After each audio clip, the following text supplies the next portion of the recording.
Good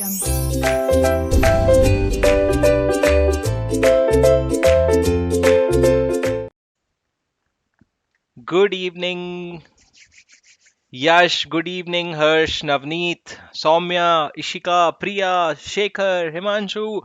बाप रे, बहुत सारे लोग हो। अच्छी भी बात है, टचवुड। हाँ जी सर, क्या हाल है आप लोगों के? क्या हाल है आप लोगों के?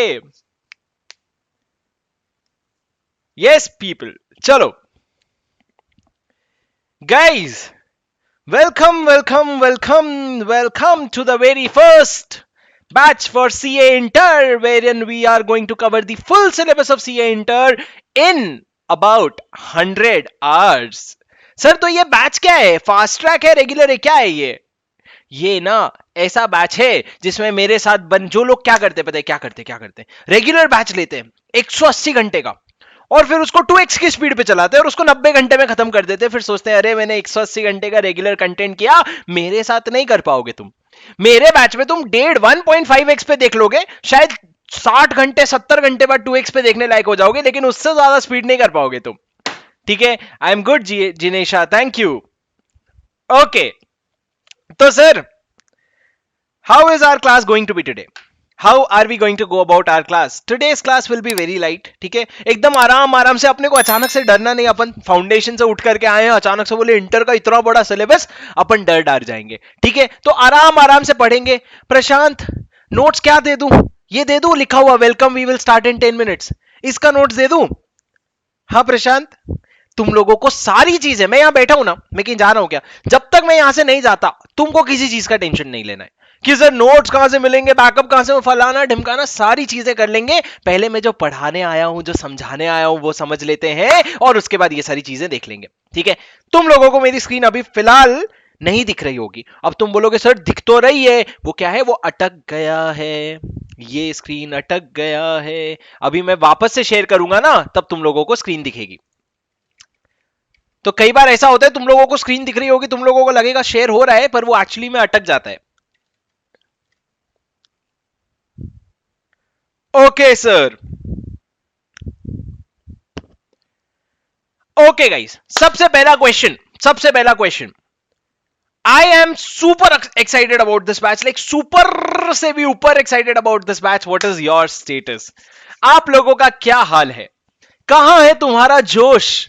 कम ज्यादा थोड़ा मोड़ा कैसा जोश है तुम्हारा, ये बता दो। क्योंकि सर मैं ये देखना चाहता हूं कि शुरू वाले दिन जो लोगों का जोश था वर्सेस जो लास्ट वाले लोगों का जोश है, वो कैसे मैच करता है। ठीक है, मैंने देखा है 100 में 30 बच्चों का रेशियो रहता है जिनका लास्ट डे पे भी वही जोश रहता है, और उनको क्या मजा आती है मालिक क्लास में। और बाकी लोग क्या है, थोड़ा कभी कभी छटते रह जाते पीछे। Are you guys super excited? Yes sir, we are super excited. तो सर बिना किसी नहीं, कैरी मिनाटी नहीं, बिना किसी देरी के शुरू करते हैं सर आज की क्लास। क्या है आज की क्लास? सर आज हम पूरा इंट्रोडक्शन पढ़ेंगे सीए इंटर के लॉ का। I am going to teach you paper 2 corporate and other law. मैं आपको कुछ चीजें बताने वाला हूं। बैच शुरू करने के पहले सबसे पहले मैं अपना इंट्रोडक्शन आप लोगों को दे देता हूं, क्योंकि बहुत लोग मेरे को नहीं जानते। थोड़ा सा लंबा इंट्रोडक्शन दूंगा, क्योंकि पूरे 100 घंटे में एक बार देने वाला हूं। ठीक है, और जिस इंसान को तुम 100 घंटे सुनने वाले हो, उसके बारे में 5 मिनट तो सुन ही सकते हो। चलो 5 मिनट नहीं, ना तुम्हारा ना मेरा, ठीक 3 मिनट का लगा लेते हैं। ठीक है, किसी को ऑडियो में कोई इशू हो रहा है? क्योंकि यश को इशू हो रहा है, किसी और को ऑडियो में कहीं इशू आ रहा है? अच्छा, मैं समझ गया आप क्या बोल रहे हो। आपको ऑडियो में थोड़ा लैग आ रहा है।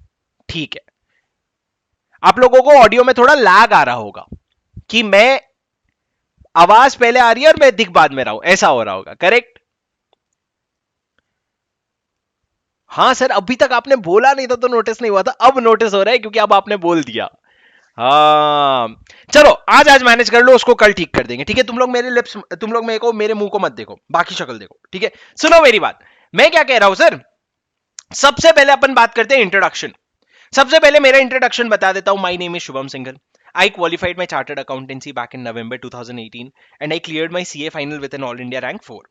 उसके पहले सीए बनने के पहले I had done my articleship from Deloitte which is a big four. उसमें एक स्टैट्यूटरी ऑडिट डिपार्टमेंट होता है, उसमें मैंने अपनी आर्टिकलशिप की थी। और आर्टिकलशिप करने के पहले अपने को इंटर करना पड़ता है, तो मैंने इंटर का बोथ ग्रुप का एग्जाम दिया था। वो मैंने एग्जाम दिया था रायपुर से, और मैंने बोथ ग्रुप का एग्जाम क्लियर किया था अपने फर्स्ट अटेम्प्ट में। और बोथ ग्रुप में अब उस टाइम पे 7 सब्जेक्ट हुआ करते थे, और उन 7 सब्जेक्ट में से मेरे को 6 सब्जेक्ट में एग्जामिशन आए थे। Out of 7 subjects I had exemption in 6 subject. कौन गेस कर सकता है वो कौन सा एक सब्जेक्ट था जिसमें एग्जामिशन नहीं आया था? कौन गेस कर सकता है जिसमें वो एग्जामिशन नहीं आया था? कौन सा सब्जेक्ट था? कौन गेस कर सकता है?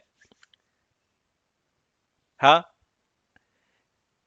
क्या ही होगा सर, ऑडिट ही होना है और क्या होना है? अरे लॉ नहीं मालिक, ऑडिट था वो सब्जेक्ट जिसमें एग्जामिशन नहीं आया था। लॉ में कैसे नहीं एग्जामिशन आएगा भाई? ओके, उसके बाद अपन ने उसके पहले बता दूं, मैंने सीपीटी किया था, तब फाउंडेशन नहीं सीपीटी कहते थे इसको। तो सीपीटी को अभी तो वापस उसको सीपीटी करने वाले हैं ये लोग। तो तब फाउंडेशन नहीं हुआ करता था, सीपीटी हुआ करता था। तो सीपीटी में अपन ने वो उसको भी रायपुर में ही किया था। अब जो है ना, तुम लोगों को मैं एकदम सिंक में दिख रहा हूंगा। अब ना तो वीडियो ब्लर है ना ऑडियो में कोई दिक्कत है। ठीक है, ठीक है मालिक। Okay, so I had clear my CPT from Raipur, ये मैंने आपको बता दिया। उसके बाद सर आर्टिकलशिप किया मैंने, आर्टिकलशिप स्टैट्यूटरी ऑडिट डिपार्टमेंट में, बड़ा मजा आया। उसके बाद अपन ने सीए फाइनल का एग्जाम दिया, और सीए फाइनल का बोथ ग्रुप एक अटेम्प्ट पे एक अटेम्प्ट में नहीं, फर्स्ट अटेम्प्ट में निकल गया। ठीक है, अब सर मैं बता दूं आप लोगों को फॉर कॉन्टेक्स्ट, थोड़ा सा मैं साइंस बैकग्राउंड से, 12th स्टैंडर्ड मैंने साइंस से किया था। और बाकी मेरी प्रेम कथा नहीं प्रेम कथा नहीं, सीए की कथा जो है वो अभी तक यूट्यूब पे, प्रेम कथा अभी तक यूट्यूब पे नहीं डाला है। ठीक है सर, क्या आपका इंटरमीडिएट में रैंक था? नहीं, इंटरमीडिएट में नहीं रैंक था, लेकिन इंटरमीडिएट में रैंक में कुछ 8-10 मार्क से छूट गया था। और 8-10 मार्क कम नहीं होते, बहुत ज्यादा होते। वो 8-10 मार्क लाने के लिए 8-10 घंटे की और पढ़ाई लग जाती, जो थे नहीं। ठीक है, तो सर इस तरीके से अपन ने पूरा सीए का अपना जर्नी निकाला, और मैंने ऐसा 40 मिनट का वीडियो यूट्यूब पे डाल रखा है, वो तुम देख सकते हो। पर सर ये था मेरा इंट्रोडक्शन। ठीक है, उसके बाद जब मैंने अभी फिलहाल I am a professor of CA final law and I am also teaching CA inter. ठीक है, अब सर उसके बाद मैं आप लोगों को इंट्रोडक्शन कोर्स के बारे में देना चाहता हूं, लेकिन मैं आपको एक छोटा सा चीज बताना चाहता हूं। अब बात सिर्फ आपकी और आपके सीए इंटर की होगी, अब मेरी बात और नहीं होगी। ठीक है, सीए इंटर की बात होगी। सीए इंटर में आपको क्या करना है सर? आपको पेपर 2 में क्या लाना है? सबसे पहले सर अपने मन से ये डर हटा दो कि थियरी पेपर में एग्जामिशन नहीं आता। गए वो दिन जब थियरी पेपर्स में एग्जामिशन नहीं आते थे। आज with the right set of content, with the right set of preparation, good chunk of people are getting an exemption in theory. Practical में तो पहले आता ही आता था जिनको प्रैक्टिकल पसंद है, अब थियरी में भी एग्जामिशन आता है। तो आज के बाद अपने मन में कभी भी ये मत बोलना थियरी में एग्जामिशन नहीं आएगा, क्योंकि जितना तुम अपने मन में वो बोलोगे ना, उतना तुम मानने लग जाओगे। ठीक है, डर होना एक कि यार एग्जामिशन नहीं आएगा, फेल हो जाएंगे तो क्या होगा, वो अलग डर है, उसको पीछे रहने दो। लेकिन जुबा पे सिर्फ एक ही चीज रहेगी, जुबा केसरी नहीं वो वाला नहीं, जुबा केसरी नहीं, आपके जुबा पे सिर्फ एक ही चीज रहेगी कि भैया लॉ में तो एग्जामिशन लाना है, लॉ में एग्जामिशन लाके दिखाएंगे। तरीका है, वो तरीका सीख करके चले जाना मेरे साथ। ठीक है, दूसरी चीज सर, अब आपको समझना पड़ेगा, ये जो सीए इंटर है ना, ये आपके लाइफ का सबसे पहला प्रोफेशनल एग्जाम है जो आप दोगे। सर मतलब आप क्या बोल रहे हो, सीए फाउंडेशन प्रोफेशनल नहीं था? नहीं था, एक तरह से सीए फाउंडेशन उतना प्रोफेशनल नहीं था, क्योंकि जितनी मेहनत आपसे सीए इंटर मांगता है ना, उतना आपसे सीए फाउंडेशन नहीं मांगता। अगर आप कॉमर्स बैकग्राउंड से हल्के फुल्के में थोड़ा मस्ती मजाक करके भी अगर आपने फाउंडेशन का एग्जाम दे दिया, तो चांसेस हैं कि आप पास हो जाओगे। पर इंटर में ऐसा नहीं होता है दोस्त। मैं I am absolutely not undermining your foundation in itself is a difficult exam, but inter में आप समझ लो, inter is 8 times harder than foundation. इसका एक पेपर ना पूरे फाउंडेशन के एग्जाम जितना दम रखता है। ठीक है, तो आप जो अभी फाउंडेशन में जितना मस्ती मजाक करके आपने फाउंडेशन क्लियर कर लिया, उतना ही मस्ती मजाक करके इंटर भी क्लियर हो सकता है। लेकिन वो मस्ती मजाक के बाद जो समय बचेगा, जो पढ़ाई में डाल रहे हो, उसमें जान लगा देना। जैसे कि आप ये क्लास में आकर के बैठे हो, तो आपको अपनी जान लगा करके क्लास में बैठना पड़ेगा। अब जैसे सर बहुत सारे स्टूडेंट्स पूछ रहे हैं, सर बहुत सारे नोट्स, आप नोट्स लिखवाओगे क्या? मैं तुमको लिख के देता हूं कि मैं तुमको नोट्स नहीं लिखवाऊंगा, मैं तुमको नोट्स लिखने का टाइम नहीं दूंगा, मैं क्लास में डिक्टेट नहीं करूंगा। फिर भी वो बच्चा जिसको पढ़ना है, वो बच्चा जिसको नोट्स बनाना है, वो सारी चीजें नोट्स में लिख करके तुमको दिखा देगा। थोड़े दिन रुक जाओ टेलीग्राम ग्रुप में, मैं तुमको बता रहा हूं कि मैं नोट्स लिखने का टाइम नहीं भी दूंगा। अगर मतलब मान लो कोई नॉन इंपॉर्टेंट टॉपिक है और मैंने बोला चलो चलो आगे बढ़ो, और मैंने टाइम नहीं भी दिया अगर, तो जिस बंदे को लिखना है ना, वो लिख लेगा। पर सर उसकी तो राइटिंग स्पीड फास्ट होगी नहीं, उसको पूछ लेना उसका ना बस मन होगा लिखने का, कि उसको पता होगा कि अगर मैं नोट्स में नहीं लिखूंगा तो मैं नहीं पढ़ पाऊंगा। पर मैं आपको बताता हूं नोट्स में क्या लिखवाऊंगा क्या नहीं लिखवाऊंगा, उन सब चीजों की टेंशन मत लो तुम। ठीक है। अब सर तो मैं ये बोल रहा था, जब आप इंटर लेवल पे आते हो तो आपको एक स्किल बहुत इंपॉर्टेंट होता है कि एक तो आप थियरी पढ़ो और वो थियरी का प्रैक्टिकल यूजेज क्या है वो भी समझते चलो, क्योंकि ये ना, ये जो लाइन मैंने लिखी है ना, applicability to apply knowledge practically, ये आपके आईसीआई मॉड्यूल में लिखा हुआ है। आपके आईसीआई मॉड्यूल में अगर आप इंट्रोडक्शन टू द कोर्स में जाओगे तो वहां पे ये लिखा हुआ है कि स्टूडेंट को सिर्फ थियोरेटिकल नॉलेज नहीं, उसका प्रैक्टिकल एप्लीकेशन भी आना चाहिए। आज ही के क्लास के एंड में मैं आपको एक क्वेश्चन पढ़ाऊंगा, उससे आपको समझ जाएगा इंस्टीट्यूट किस तरह से आपका प्रैक्टिकल एप्लीकेशन टेस्ट चेक करता है। फाउंडेशन में शायद स्ट्रेट फॉरवर्ड क्वेश्चन आ जाते थे, अब और नहीं आते दोस्त इंटर में। ठीक है। तो सर अपन स्किल्स के बारे में देखेंगे, उसके अलावा मैं आपको इंटर का पेपर पैटर्न बताना चाहता हूं। पर पेपर पैटर्न बताने के पहले मैं आपको इस आपके पेपर 2 का सिलेबस जरा सा बताना चाहता हूं। सर सिलेबस बताना चाहता हूं, सिलेबस बताना चाहता हूं मैं आपको। इंटर के पेपर का सिलेबस क्या है सर? आपका जो पेपर 2 है कॉर्पोरेट एंड इकोनॉमिक लॉ, ये रहा सिलेबस आपकी स्क्रीन पे। सिलेबस क्या है सर? आपका सबसे पहले आता है कॉर्पोरेट लॉ और दूसरी तरफ आता है अदर लॉ। ये जो लॉ है इसको इन्होंने दो पार्ट में बांट दिया, corporate law and other law. आपने फाउंडेशन में क्या पढ़ा था सर? आपने फाउंडेशन में पढ़ा था बिजनेस लॉ। बिजनेस लॉ में क्या आता था? इंडियन कॉन्ट्रैक्ट एक्ट आ गया, सेल्स ऑफ गुड्स एक्ट आ गया, पार्टनरशिप एक्ट आ गया, लिमिटेड लाइबिलिटी पार्टनरशिप आ गया। ये सारी चीजें आपके बचपन में फाउंडेशन में आए थे। अब इंटर में आप दो तरह के लॉ पढ़ने वाले हो, एक तो कॉर्पोरेट लॉ हो गया और अदर्स लॉ हो गया। कॉर्पोरेट लॉ मतलब क्या सर? वो लॉ जो कॉर्पोरेट को अप्लाई होता है। सर वाह वाह क्या समझाया है। कॉर्पोरेट लॉ मतलब वो लॉ जो कॉर्पोरेट को अप्लाई होता है। अच्छा ये तो हमको पता ही नहीं था सर।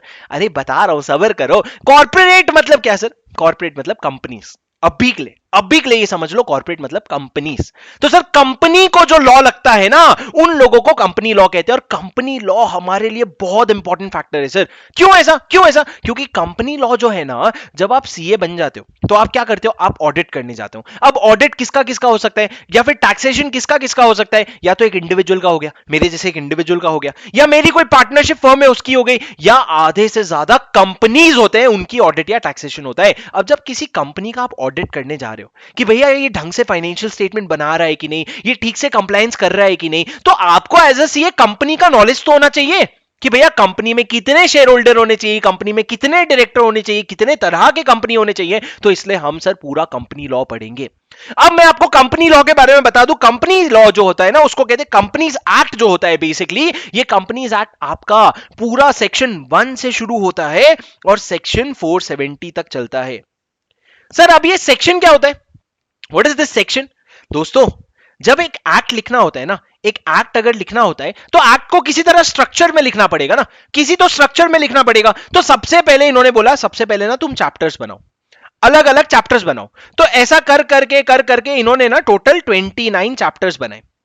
अब चैप्टर्स में क्या बोला इन्होंने? चैप्टर 1 है तो चैप्टर 1 मान लो प्रिलिमिनरी है। प्रिलिमिनरी मतलब बेसिक बातें करता है। अभी बातें करने के लिए भी बहुत सारे पॉइंटर्स होने पड़ेंगे ना, तो वो बातों को इन्होंने लिखा सेक्शंस में, अलग अलग सेक्शंस में। ऐसा यहां सेक्शन 1 से शुरू हुआ, लिखते गए पूरे कंपनीज एक्ट में इन्होंने 470 सेक्शंस लिख डाले। मतलब सेक्शन लिखते 470 सेक्शंस लिख डाले और सेक्शन 1 से शुरू किया इन्होंने, 470 पे खत्म किया। अब सर जब आप सेक्शन लिखते हो, मान लो आप कोई भी चीज लिखते हो पैराग्राफ फॉर्म में, तो कभी कभी आपको अलग अलग पॉइंटर्स बताने होते हैं, अलग अलग सब पॉइंटर्स बताने होते हैं। तो सेक्शन के अंडर जो पॉइंटर्स होते हैं ना, उनको कहते हैं सब सेक्शन। और सब सेक्शन के अंदर और भी पॉइंटर्स होते हैं, उनको कहते हैं क्लॉज। और उसके अंदर और भी पॉइंटर्स होते हैं, उनको कहते हैं सब क्लॉज। और ऐसा खेलो ना सर, ऐसा मजा आ रहा है, थोड़ा और अंदर जाओ ना, अंदर नहीं, बस इतना ही है। पहले इन्होंने लिखा सेक्शन, फिर लिखा सब सेक्शन, फिर लिखा क्लॉज, फिर लिखा सब क्लॉज। मतलब बेसिकली क्या है, इनको एक स्ट्रक्चर्ड फॉर्मेट में बनाना था। क्यों सर? क्योंकि कई बार क्या होता है ना, लॉ में आपको मान लो अचानक से किसी ने बोला अरे ये लाइन का रेफरेंस लेना है, मतलब आपको कोर्ट में जज को ये लाइन समझाना है, तो आप क्या बोलोगे? अरे वो जो पेज नंबर में 5th लाइन है वो, ऐसा नहीं ना सर। आप क्या बोलोगे? सेक्शन 1 के सबसेक्शन 1 के क्लॉज 5 के सब क्लॉज ए में जो पॉइंट लिखा है वो पॉइंट की बात कर रहा हूं मैं। तो रेफरेंस देने के लिए आपको पूरा ऑर्गेनाइज स्ट्रक्चर में रखना था, तो आपने सेक्शंस में तो बांटा, सेक्शन 1 से 470, और उसके बाद उसको sub section clause sub clause में बांटा, जहां जहां पे भी जरूरत पड़ी आपको। अब सर वो सब तो ठीक है, उससे हमको फर्क नहीं पड़ता। हमको ये बताओ कि हमको याद करना है क्या? अरे क्या याद करना है क्या नहीं करना है, सब मेरा टेंशन तुम बस घड़ी घड़ी जो मैं बोलता जा रहा हूं वो घड़ी घड़ी एब्जॉर्ब करते जाओ, आगे का तुमको पूरा सीए इंटर कैसे निकलेगा वो मैं तुमको बता करके दूंगा, बस तुम सुनते जाओ सुनते जाओ सुनते जाओ। ठीक है, अब सर सुनो, आपका मैंने कहा ये जो कंपनीज एक्ट है ना, कंपनीज एक्ट में सेक्शन 1 से कितने सेक्शन है, बोलो एक बार अपने मुंह से बोलो ना, अपने जुबा से बोलो एक बार, जुबा केसरी बोलो अपने मुंह से एक बार, कितने सेक्शन है टोटल? सेक्शन 470 है सर।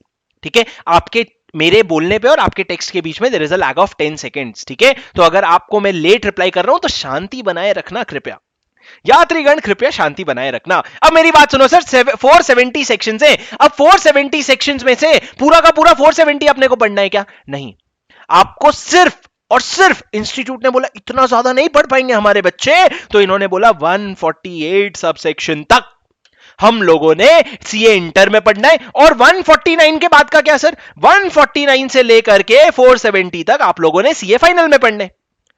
पर सर ये आज की कहानी है, मैं आप लोगों को बता देता हूं ये आज की कहानी है। इंस्टीट्यूट ने जो नया स्कीम प्रपोज किया है, इंस्टीट्यूट ने जो नया स्कीम प्रपोज किया है वो अगर एप्लीकेबल हो जाएगा तो ये जो 470 सेक्शंस तक फाइनल में है ना, उसको भी ये लोग ने खींच के यहां ले आना है। मतलब आपके सीए इंटर में 1 से लेकर के 470 तक आ जाएगा, वो आ जाएगा और हम चले जाएंगे, वैसा हाल है। ठीक है, अब मेरी बात सुनो सर, पॉइंट क्या है? पॉइंट ये है कि अभी सर, अभी आपने ये बात बोल के बहुत बड़ी गलती कर दी। अब हमको ये बताओ हम पढ़ें क्या नहीं पढ़ें क्या? भाई मई 2023 वाले तुम तो एकदम शांत रहो, एकदम चिल मारो, तुम लोगों को यही वाला पढ़ना है। ठीक है, तुम लोगों को यही वाला पढ़ना है, तुम लोगों को इसके अलावा कुछ नहीं पढ़ना है, तो तुम एकदम शांत रहो। और 1 से 148 तो दोनों के इसमें कॉमन है, तो जब तक इंस्टीट्यूट से कोई क्लैरिटी नहीं आ जाती पहले वो पढ़ लेते, फिर टेंशन लेंगे अपन। ठीक है, अब सर मेरी बात सुनो, तो आपको समझा कि सेक्शन क्या होता है, सब सेक्शन क्या होता है, क्लॉज क्या होता है, सब क्लॉज क्या होता है, और चैप्टर्स क्या होता है। 29 चैप्टर्स है, 470 सेक्शंस है सर, सब सेक्शन का कोई हिसाब नहीं है। ऐसा नहीं कि 2000 सब सेक्शन है, ऐसा कोई हिसाब नहीं है, सब सेक्शन जहां पे नीडेड है वहां पे है। और सर इस तरीके से इन्होंने कंपनीज एक्ट बना रखा है। तो अब सर जब इन्होंने कंपनीज एक्ट बना रखा है तो आपके सिलेबस में सिर्फ सेक्शन 1 से 148 डाला है। तो सर हमने कुछ तो फाउंडेशन में भी पढ़ लिया ना। अरे फाउंडेशन में आपने एकदम हल्के हल्के डेफिनेशन पढ़े थोड़े बहुत, और एकदम बेसिक बेसिक टच किया। अब तुम बहुत बड़े होने वाले हो, तुम 148 तक इतना बड़ा पार्ट पढ़ने वाले हो कि तुमको कंपनीज एक्ट का आधा तो एक तरीके से हो गया, समझ जाना। ठीक है, तो ये हो गया सर आपका कॉर्पोरेट लॉ। ये आता है 60 नंबर का। टोटल पेपर कितने नंबर का होता है सर? सर हमने सुना था आजकल 70 का कर दिया है। अरे वो 70 का अलग है, वो 100 का पेपर आता है जिसमें 30 मार्क्स का एमसीक्यू रहता है, 70 मार्क का डिस्क्रिप्टिव रहता है, वो छोड़ दो। अभी मैं ये बोल रहा हूं कॉर्पोरेट लॉ आता है 60 नंबर का। तो दूसरा लॉ क्या है सर? दूसरा लॉ अदर लॉ है, जिसमें 4 अलग अलग एक्ट्स आते हैं। एक तरफ कंपनीज एक्ट अकेला खड़ा है और दूसरी तरफ 4 अलग अलग चीजें आते हैं सर। वो एक्ट नहीं है, सारे के सारे एक्ट नहीं है। जैसे कि पहला क्या हो गया सर? पहला हो गया इंडियन कॉन्ट्रैक्ट एक्ट। अरे सर ये तो डुप्लीकेशन हो गया, हमने तो फाउंडेशन में पढ़ लिया तो ये तो खत्म हो गया। नहीं भाई, जो तुमने फाउंडेशन में पढ़ा ना कॉन्ट्रैक्ट एक्ट, वो बेसिक नॉर्मल कॉन्ट्रैक्ट्स की बात करता है। यहां पे हम कुछ स्पेशल कॉन्ट्रैक्ट्स की बात करेंगे, जैसे कि एजेंसी हो गया, बेलमेंट हो गया, प्लेज हो गया, इस तरह के कुछ स्पेशल कॉन्ट्रैक्ट्स हैं सर। 5 स्पेशल कॉन्ट्रैक्ट्स हैं जिसके बारे में हम बहुत डिटेल में पढ़ने वाले हैं। बट आपका जो इंडियन कॉन्ट्रैक्ट एक्ट का बेस आपने फाउंडेशन में बनाया था, बेस वही रहेगा। तो सर मतलब आप क्या बोल रहे हो, हमको फाउंडेशन याद रखना जरूरी है? नहीं, जो भी चीजें रेलेवेंट होगी वो मैं आपको वापस याद करवाऊंगा। आपको कुछ भी याद रखने की जरूरत नहीं है। मैं ये मान के चलूंगा आपने फाउंडेशन कभी किया ही नहीं, क्योंकि बहुत सारे डायरेक्ट एंट्री वाले स्टूडेंट्स भी होते हैं। अब सर उसके अलावा नेगोशिएबल इंस्ट्रूमेंट एक्ट है। नेगोशिएबल इंस्ट्रूमेंट एक्ट बहुत ही इंटरेस्टिंग एक्ट है, जो आपने शायद अपने बचपन में फाउंडेशन में या शायद 12th स्टैंडर्ड में, जैसे आपने कुछ अकाउंटिंग किए होंगे बिल्स ऑफ एक्सचेंज के, बिल्स ऑफ एक्सचेंज के अकाउंटिंग किए थे। उस जो बिल्स ऑफ एक्सचेंज होता है वो अब एक नेगोशिएबल इंस्ट्रूमेंट होता है, चेक नेगोशिएबल इंस्ट्रूमेंट होता है। तो जो अकाउंटिंग आपने किया ना, उसके पीछे का लॉ क्या है, बिल्स ऑफ एक्सचेंज क्या होते हैं, चेक्स क्या होते हैं, कैसे ड्रॉ होता है, क्या वैलिडिटी होती है, वो बहुत सारी चीज अपन नेगोशिएबल इंस्ट्रूमेंट एक्ट में पढ़ेंगे।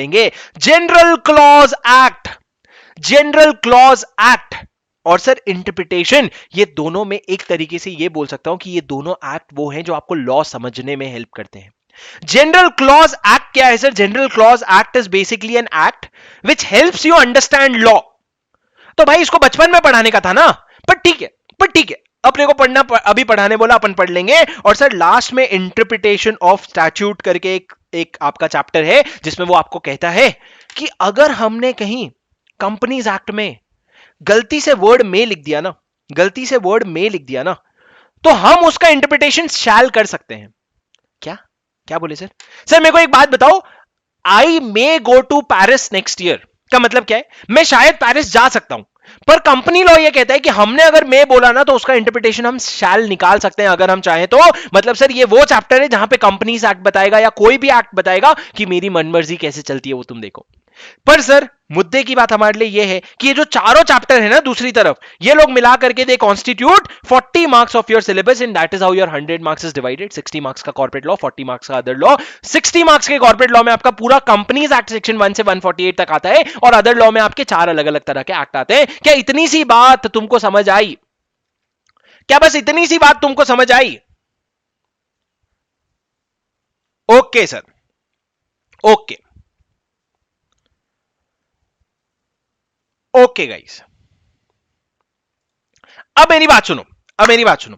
सर ये तो आपने बोल दिया क्या सिलेबस में है, अपन समझ गए। How are we going to go about the syllabus? Basically दोस्तों हम लोग कॉर्पोरेट लॉ का we will try to complete a significant portion first. Corporate law का we will try to complete a significant portion first. जब अपना corporate law आधा खत्म हो जाएगा ना, तो वहां से हम कल्टी मारेंगे, जाएंगे अदर्स लॉ में।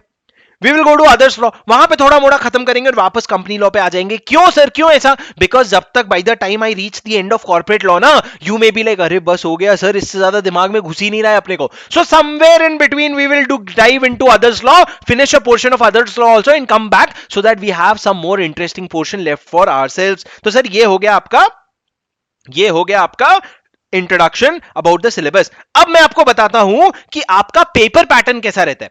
आपका पेपर पैटर्न कैसा रहता है सर? इंस्टीट्यूट जो आपको क्वेश्चन देती है उसका पेपर पैटर्न कैसा रहता है? तो बेसिकली सर आपका पेपर जो है ना वो दो पार्ट में स्प्लिट होता है। आपको मेरी स्क्रीन पे दिख रहा होगा पार्ट 1 और पार्ट 2। पार्ट 1 30 मार्क्स का एमसीक्यू आता है और पार्ट 2 में 70 मार्क्स के क्वेश्चंस आते हैं डिस्क्रिप्टिव।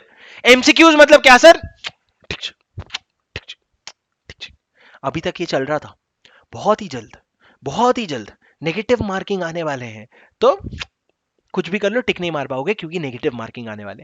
अभी तो कैसा टाइम नहीं बचा, 4 क्वेश्चन बचे, जय माता दी, इसका नाम उसका नाम टिक। अब नहीं होगा ऐसा। तो सर पार्ट 1 जो है आपका एमसीक्यू, पर अब सर ये कब की बात कर रहे हो? अभी तक आया नहीं है, जब अनाउंसमेंट आ जाएगा तब मैं आपको बता दूंगा। पर ये मान के चलो सर नेगेटिव मार्किंग होता है, उससे क्या आपको वो थोड़ा ना, आपको वो लगता है कि अरे मेरे को सही आंसर टिक करना है, मैं गलत नहीं हो सकता।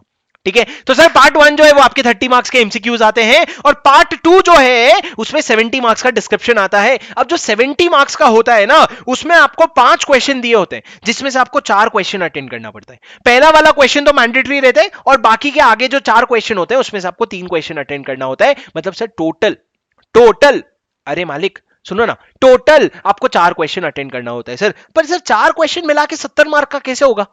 4 क्वेश्चन मिला के 70 मार्क्स कैसे होगा? तो बॉस जो पहला क्वेश्चन होता है ना वो 19 मार्क्स का होता है, और बाकी 3 क्वेश्चन 17 मार्क्स के होते हैं। तो इस तरीके से आपका 51 मार्क्स आता है। Did you understand? 70 मार्क्स आते हैं, सॉरी 51 क्या 70 मार्क्स आता है। 19 मार्क्स का पहला क्वेश्चन, और ये जो पहला क्वेश्चन होता है ना बेटा, ये कंपलसरी होता है। मतलब ये तो लिखना ही लिखना है, और इसमें जनरली वो लोग वो चैप्टर कभी कभी पूछ देते हैं जो इंस्टीट्यूट को पता है तुम छोड़ के गए हो। तुमने बोला यार ये इतने समय से आया नहीं है, छोड़ के जाते हैं ना, वैसे भी कितना तो हमको एक्स्ट्रा स्पेस मिलता है, मतलब कितना तो हमको ऑप्शंस मिलता है एग्जाम में, अगर आ जाएगा तो छोड़ देंगे। पर नहीं सर, इसमें जो क्वेश्चंस आएंगे वो आपको मैंडेटरी लिखना पड़ेगा, नहीं लिखोगे तो आपको मार्क्स नहीं मिलेंगे, और बाकी 4 में से 3 क्वेश्चन आपको लिखने होंगे, तब जाके आपका पूरा 100 मार्क का पेपर बनता है सर। ठीक है, अब सर ये हो गया आपका कैसे बनता है। अब मैं आपको फाइनली द मोस्ट इंपॉर्टेंट चीज बताने वाला हूं, मेरे क्लास के साथ साथ आप कैसे चलोगे। ठीक है, सुन लो मेरी बात दोस्तों। मेरे क्लास में आपको क्या क्या कंटेंट चाहिए होगा? आपको चाहिए होगा आईसीएआई का मॉड्यूल।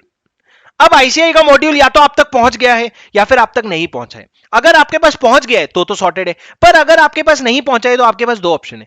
एक ऑप्शन ये है कि आप उसको प्रिंट करवा लो चैप्टर वाइज, जैसे आज मैं चैप्टर 1 पढ़ाऊंगा, कल मैं उसके बाद चैप्टर 2, उसके बाद चैप्टर 3, तो आप जाकर के रिलेटिव मतलब शुरू के 3 चैप्टर का प्रिंट ले आए और साथ में आपने आईसीआई मॉड्यूल ऑर्डर कर दिया।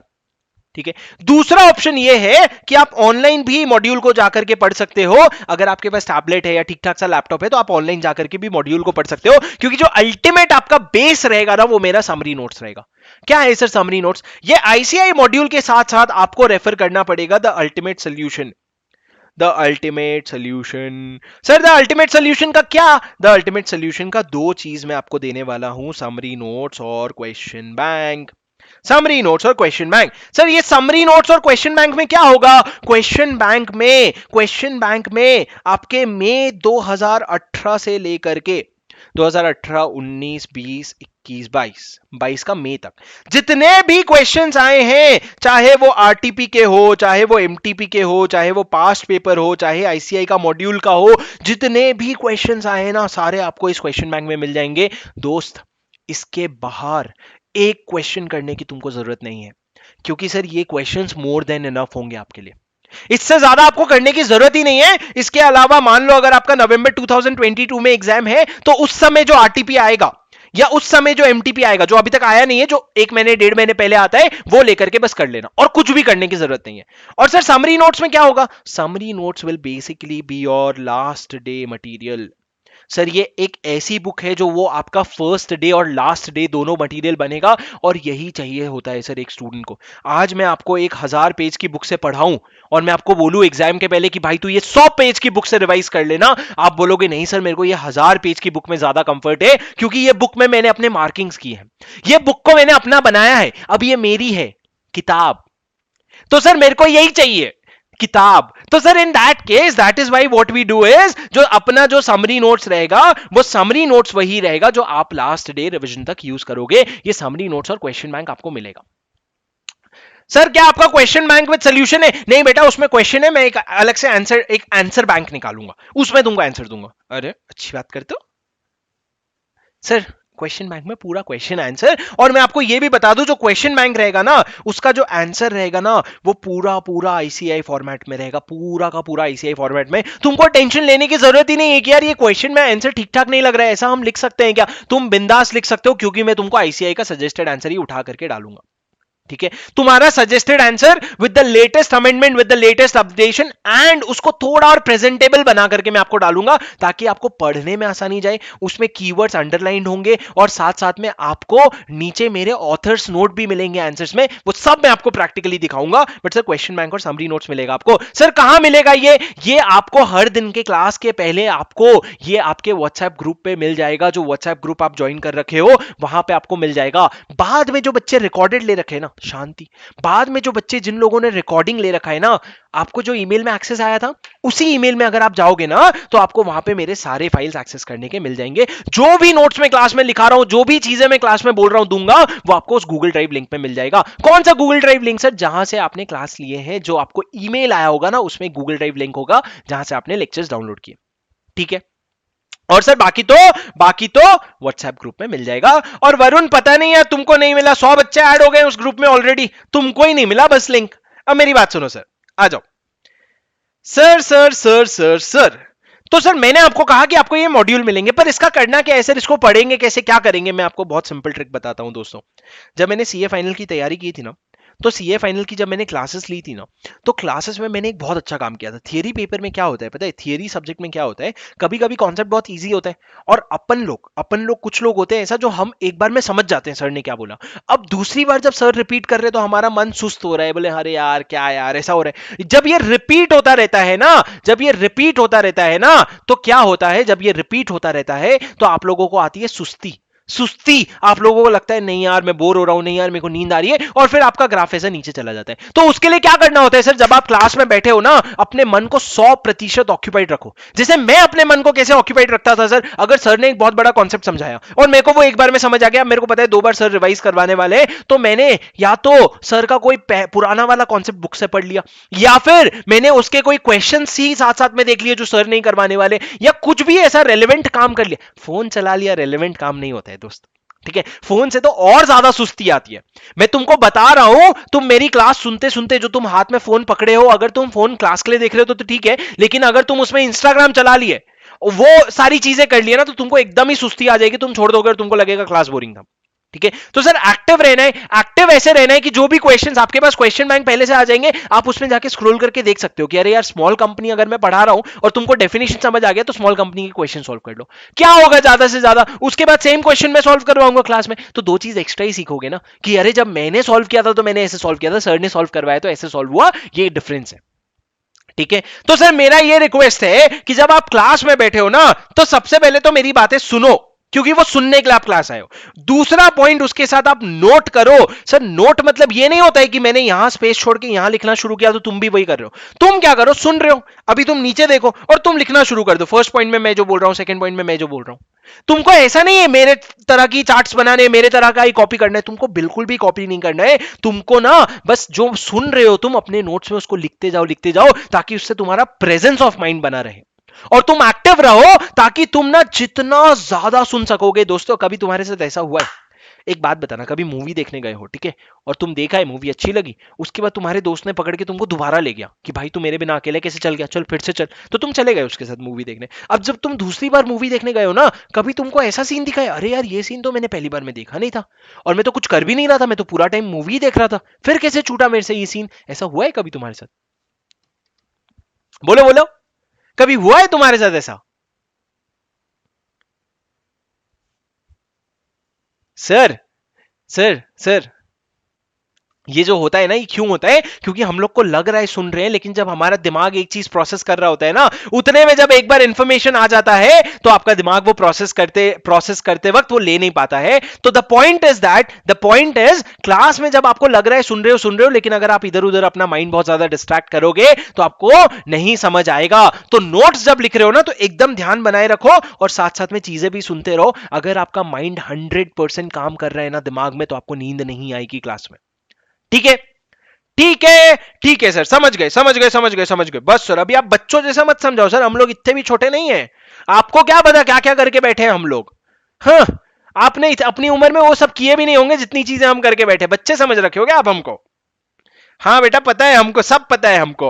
अब मेरी बात सुनो सर, एक तो मैंने कह दिया तुम लोगों को नोट्स बनाना है, दूसरा मैं आपको एक छोटा सा बोनस पॉइंट दे देता हूं, बहुत ज्यादा इंपॉर्टेंट नहीं है पर थोड़ा सा इंपॉर्टेंट है कि सर पेन जो है ना, जो पेन आप क्लास में भी यूज करोगे और जो भी सब्जेक्ट के पेन लेकर के आओगे, एक अपना ब्लैक इंक का बॉल पॉइंट पेन फ्रीज कर लो। एक क्या ब्लैक इंक का ball point pen for every subject. क्यों सर ऐसा? मैं आपको बताता हूं, इंटर में मेरे साथ क्या हुआ था ना। इंटर में क्या होता है, आपको जिस पेन की बहुत बहुत बहुत माइन्यूट बात बताने वाला हूं सर, सुन लो, बहुत माइन्यूट बात बताने वाला हूं। इंटर में मैंने क्या किया था, जो मेरा पेन था ना, मैं ना एक बार घर आया था।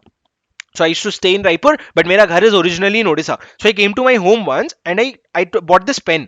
मेरे को अच्छा लगा पेन, 3 रुपए का पेन था सर, मात्र 3 रुपए का पेन था और मैंने एक पैकेट खरीदा जिसमें 5 पेन आते थे और वो पेन लेकर के मैं चला गया रायपुर और मैं क्लास में यूज करने लगा। अब उस पेन से मेरी जो प्यारी हैंडराइटिंग बनती थी, मैं रायपुर लेजिट वो पेन मंगवाता था। एंड एक बार मैंने 120 पेन कुछ मंगवाए थे मैंने क्लास में, कुछ दोस्तों को भी दे दिए, कुछ अपने पास रखे और लास्ट में मैंने 10 पेन रखे थे सर। उन पेन से मैं एग्जाम लिखने गया था। उससे क्या होता है, थोड़ी हैंडराइटिंग, तुमको क्या होता है ना, जब तुम एकदम एग्जाम हॉल में जाओ और नया पेन खोलो तो तुमको ना हाथ चलने में थोड़ा टाइम लगता है। भाई इतनी भी ज्यादा, इतना छोटा छोटा बारीकी से चीजें हम नाप के रखते थे सर, कोई फर्क खास पड़ता नहीं है, पर थोड़ा क्या होता है, लाइफ इजी हो जाती है, थोड़ी सी माइन्यूटली लाइफ इजी हो जाती है। और आप लोगों के केस में दोस्तों, बच्चे लोग क्या कर रहे हैं ना, उन लोगों को ये चीज पता नहीं क्यों पता नहीं होती है। कुछ लोग ब्लू पेन से लिख करके आ जाते हैं पेपर और आकर के कहते हैं सर हमने ब्लू पेन से लिख के आगे चेक होगा क्या? अभी तुम समझो, वो लोग ब्लैक इंक का पेपर इसलिए कहते हैं क्योंकि जब वो लोग स्कैनिंग वगैरह करते हैं ना, तो आजकल स्कैनिंग का बहुत इंपॉर्टेंस हो गया है, तो जब स्कैन करते हैं तो चीजें आराम से रीडेबल हो, इसलिए ब्लैक पेन को फोर्स करते हैं।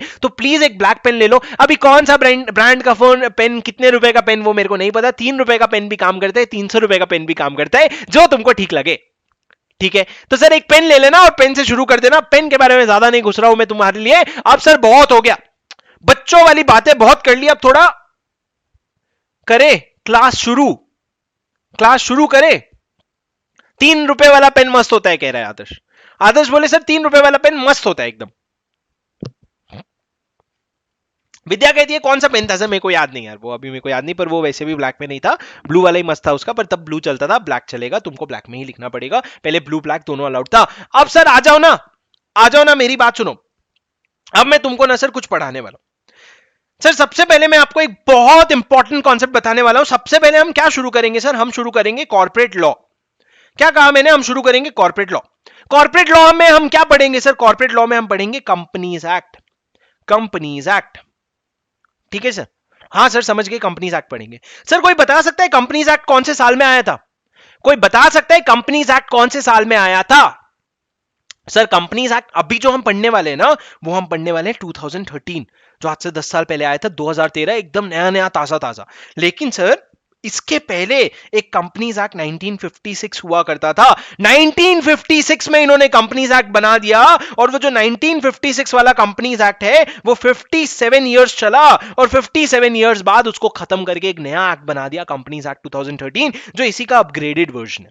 अपग्रेड हो गया sir, basically companies act upgrade हो गया। पर सर मेरे को कोई एक चीज बता सकता है, कंपनीज एक्ट 2013 पढ़ रहे हैं, समझ गए, लेकिन एक बात बताओ सर, आपने कहा कॉर्पोरेट लॉ पढ़ेंगे, फिर आपने कहा कंपनीज एक्ट पढ़ेंगे, ये लॉ क्या होता है, ये एक्ट क्या होता है? What is law, what is act? किसी को पता है what is law versus what is act?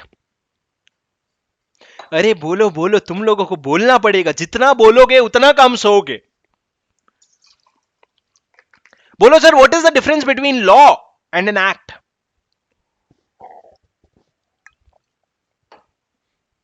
Muskan कहती है लॉ इज वाइडर, आदर्श कहते हैं law is broader. Oh my God, पर what is law? Law is set of rules, act is under law. ओहो बच्चों आ जाओ। एक्ट छोटा, आरिफ ने बोला शब्दों का प्रयोग एकदम लिमिटेड करो, एक्ट छोटा, 2 शब्द लिखे, बोले बस। सर सुनो, ये लॉ है और इसके अंदर ये एक्ट है। क्या मतलब sir? Act is a part of law. तो सर लॉ में और क्या क्या आता है? एक्ट के अलावा लॉ में आता है रूल्स, लॉ में आता है केस लॉज, लॉ में आते हैं नोटिफिकेशन, लॉ में आते हैं सर्कुलर्स। पर सर अपने को एक शब्द नहीं समझा था एक्ट, आप उसमें 6 शब्द और लाके रख दिए, क्या समझेगा हमको? सुनो सर सुनो, लॉ क्या होता है, जैसे अगर हमने बोला, अगर फॉर एग्जाम्पल हमने बोला कि हम, अगर मान लो हमारे इधर चोरी हो रही थी, बहुत चोरी हो रही थी, दिन रात चोरी हो रही थी, मतलब आकर के चक्कू लेके आते, गला में रखते और पैसे लेकर के चले जाते, रोज चोरी हो रही है। तो अब हमने सोचा चोरी को लेकर के लॉ बनाएंगे, तो सर हमने एक ब्रॉडर सेंस में सोच लिया कि हाँ हम कुछ तो अपने को कानून बनाना है। अब सर वो लॉ बनाने के प्रोसेस में हमने एक हमने एक्ट बनाया, एंटी थेफ्ट एक्ट। ऐसा मान लो हमने एक एंटी थेफ्ट एक्ट करके एक एक्ट बनाया।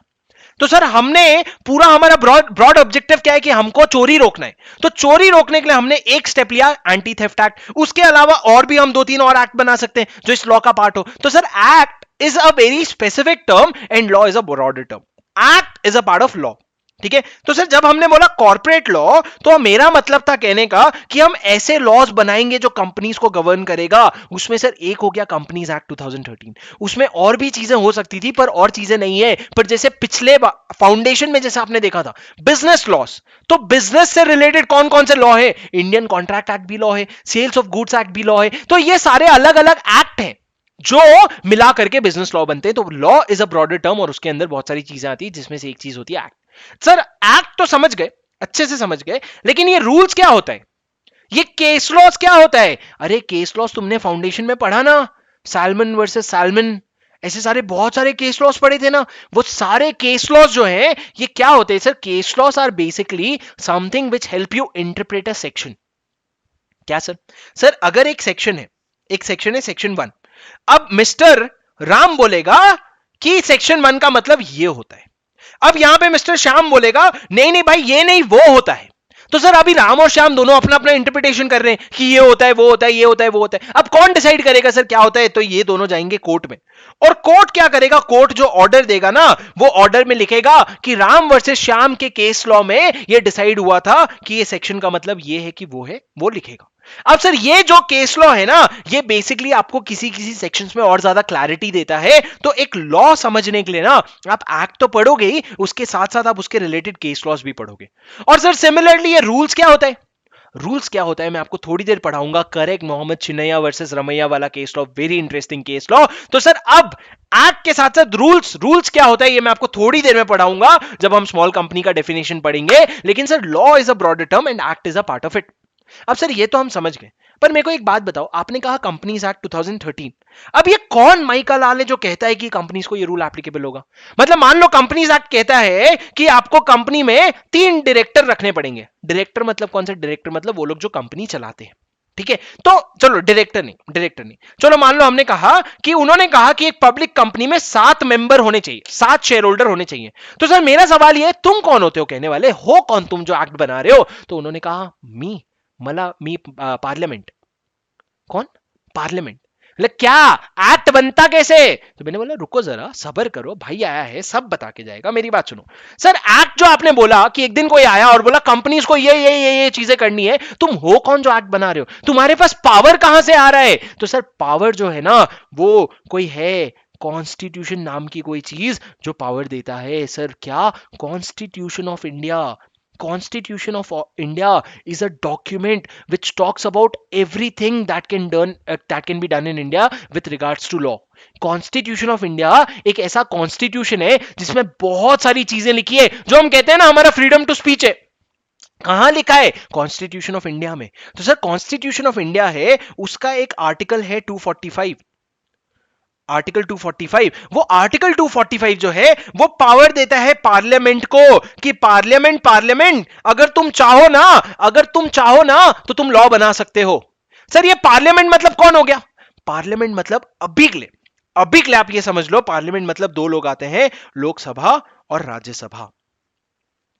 सर अभी विधान परिषद विधानसभा कब आता है, सेंट्रल लॉ क्या होता है, स्टेट लॉ क्या होता है, वो सब हमारे लिए रेलेवेंट नहीं है। आप अभी फिलहाल ये समझो कि पार्लियामेंट मतलब लोकसभा और राज्यसभा को इन्होंने पावर दे दिया कि तुमको लॉ बनाने का है ना, तुम बनाओ, तुम्हारे पास पावर है। तो सर अब अगर मान लो कंपनीज एक्ट करके एक एक्ट अगर बनाना था जो कंपनी को रेगुलेट करे, तो कौन बनाएगा? सर तो मैं आपको बताता हूं कौन बनाएगा। सबसे पहले ये आइडिया किसके पास आना है? आज की डेट में गवर्नमेंट कौन है?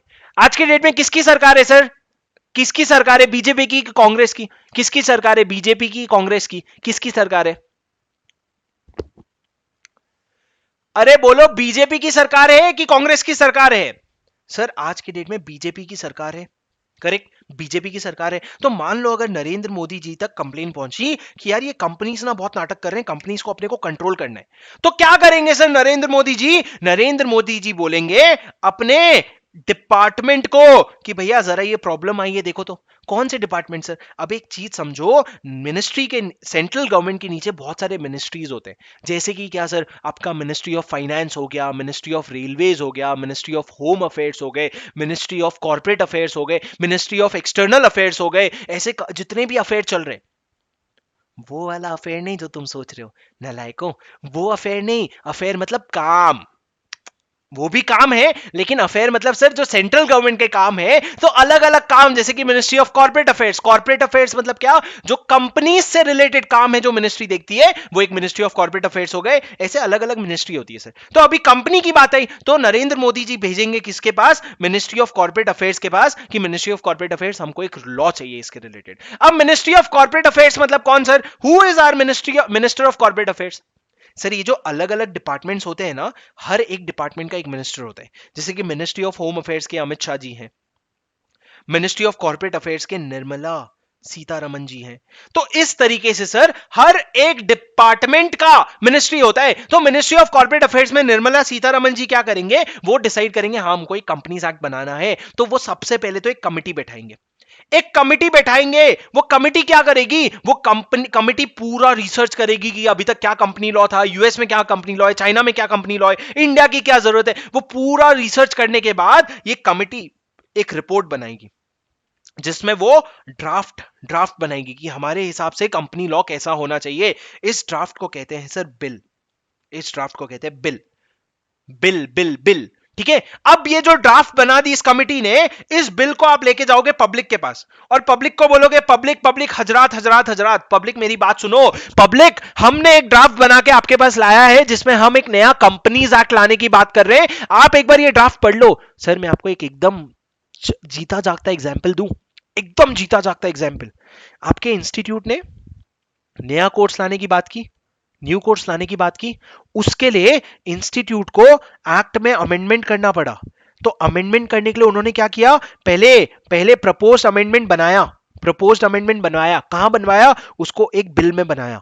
अब वो बिल को इन्होंने 1 जून के आसपास इन्होंने पब्लिक कमेंट के लिए ओपन किया था। मतलब हम जैसी जनता, जैसे कि मान लो उनका प्रपोजल था हम लॉ बंद करेंगे, तो मैं पब्लिक हूं, तो मैं अपना सजेशन ऑब्जेक्शन दे सकता हूं कि नहीं तुमको लॉ नहीं बंद करना चाहिए, या हां तुमको लॉ बंद करना चाहिए, इस तरह का प्रपोजल या सजेशन दे दो। तो ये जो है ना, ये 1 जून को स्टेटमेंट खुला था और 30 जून तक चालू था।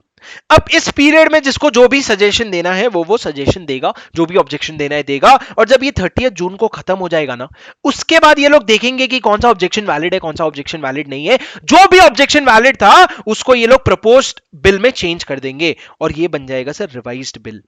यही जो बिल था उसमें इन्होंने चेंजेस ले लिया और ये रिवाइज्ड बिल बन जाएगा। तो सर ऐसा ही एक नया एक्ट भी आता है। तो मैं वापस आ जाता हूं यहां पे, बिल को इन्होंने पब्लिक के लिए खोला और पब्लिक अपने कमेंट्स देगी और कमेंट्स के बाद वो बन जाएगा रिवाइज्ड बिल। अब सर रिवाइज्ड बिल से क्या होगा, लॉ पास करने का पावर किसके पास था, वो तो पार्लियामेंट के पास था। तो आपको ये रिवाइज्ड बिल को लेकर के जाना पड़ेगा both the houses of parliament के पास। सर हाउस ऑफ पार्लियामेंट, दोनों हाउसेस ऑफ पार्लियामेंट, कौन से दो हाउसेस है सर पार्लियामेंट के? कुछ हिस्ट्री सिविक्स नाम की चीज हुआ करती थी बचपन में। हाँ सर थी ना, जो हम क्लास छोड़ देते थे, हम अटेंड नहीं करते थे, सोते रहते थे, रट्टा मार के पास हो गए। हाँ वही, उसमें लिखा था बोथ हाउसेस ऑफ पार्लियामेंट कौन सा होता है, लोकसभा और राज्यसभा।